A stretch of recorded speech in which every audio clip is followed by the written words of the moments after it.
The Elder Scrolls Travels Oblivion is a sequel to The Elder Scrolls IV Oblivion, the fourth installment in the well-known RPG series from Bethesda. Oblivion was described as a downsized, more concentrated version of its console and PC counterparts for the PlayStation Portable. Oblivion's executive producer, Todd Howard, revealed in an interview that the game would emphasize dungeon exploration segments over walk-around town segments. An unconfirmed release date of spring 2007 was given to the game, but it never released. No reason was ever given for the game's disappearance, and it was formally cancelled. The only screens made available to the public so far were those from OPM's reveal issue, and neither a playable build nor even video footage was discovered. It is unlikely that this game will ever be released in any official capacity given Sony's retirement of the PSP platform and Bethesda's lack of acknowledgement. Then, a YouTube user by the name of PTopOnline posted a video of the demo on May 17, 2016. Two of them being gameplay of the June 2006 build, and the third one being the January 2007 build. 5 prototype builds have also randomly leaked online.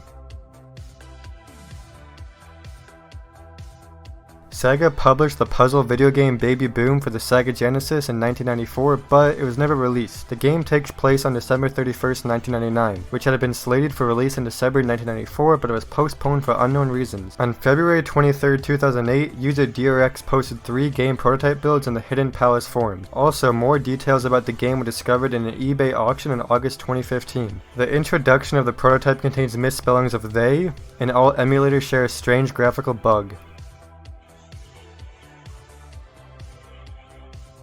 A single-player 3D platformer called The Last Smiley was previously accessible on the Neopets website. It was created by the Neopets development team using the Shockwave 3D engine sometime between 2004 and 2005. Neopets removed it sometime in or around September 2006. Basically, you control the last Smiley in the game, who has to set all the other captured Smileys in Neopia free. The game was a 3D platformer with physics-based gameplay. To accomplish a task, the player would guide a smiley face sphere around various unusual obstacles. There were various other Smileys positioned around each level, which must be collected in order to pass the level and earn bonus points.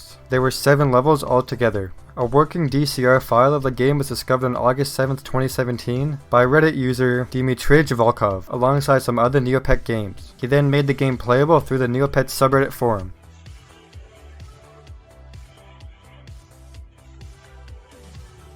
Alien Front was a planned port of the action video game Alien Front Online for Nokia's N-Gage mobile phone and console hybrid. Sega, which had previously made games for the N-Gage, was going to create and release this port. Nokia and Sega had announced on February 9, 2004 that they would port 2 branded games to the N-Gage. Both Virtua Cop and Alien Front, which had their original releases on the Sega Saturn and Sega Dreamcast, had spring 2004 release dates announced. And to make it simpler to transfer data to mobile phones, the ports would be shrunk. IGN was able to obtain gameplay footage that demonstrated how you could repel aliens as humans in a certain time frame. They would have to defend a goal while acting as humans and destroying as many alien ships as they could. Additionally, it was mentioned that players would be able to access the Nokia N-Gage Arena online. As the release date for Alien Front came and went, it was never released, and Sega has not released a formal statement explaining why this port was abandoned. Many people draw attention to the Nokia N-Gage's poor sales performance, as this might be what led to the port being cancelled. Due to the release of information such as an MRSP, an ESRB rating, and gameplay, it was assumed that the port had been finished. But ultimately, the game was made playable on November 17, 2019, when a 4chan user shared the game's files in a /v thread about prototype and beta video games.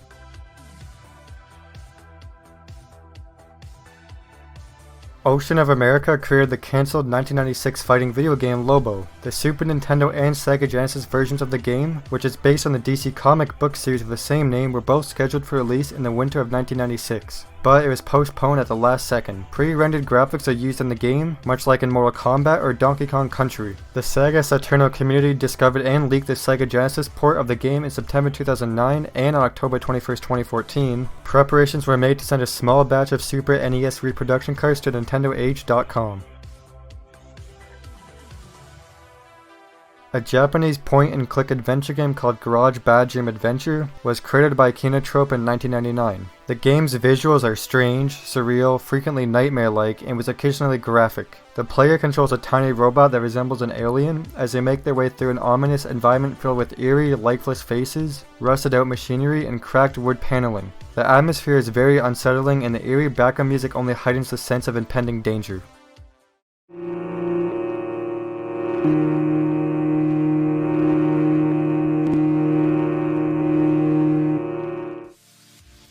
Multiple copies of the game were found for sale in 2013 during a search effort that was largely driven by 4chan's VR board, though these copies were almost always extremely expensive. It was also found that a unique private edition was made available through Sakuba's official website for a very brief period in April 2004. It had a limited release of only 90 copies, all of which were sold in a single day. This version included both the actual game and a selection of concept art.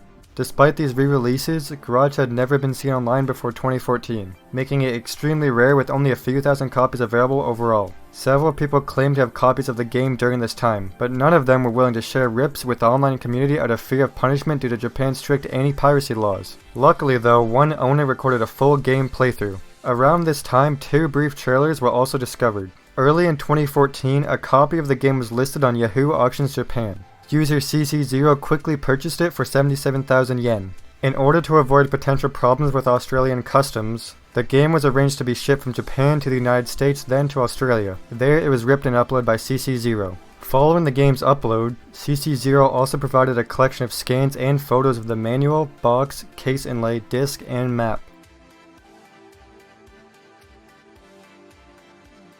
In the year 2000, Konami collaborated with many companies to create Mania Duh, a typing video game based on the Mania series. The game was for Windows, Macs, and the PlayStation. Playing Mania Duh is similar to playing arcade games with the exception that the keyboard serves as a controller. The majority of the songs are adapted from the arcade version to fit the new gameplay. Other differences between the two games included the absence of the Konami logo, and Mania Duh running in 640x480 resolution, as opposed to the original 512x384 resolution. Before Byfer uploaded the game to MediaFire on August 16, 2016, it was very difficult to find any copies of the game due to its obscurity. There are, however, a few videos about the game that are accessible online.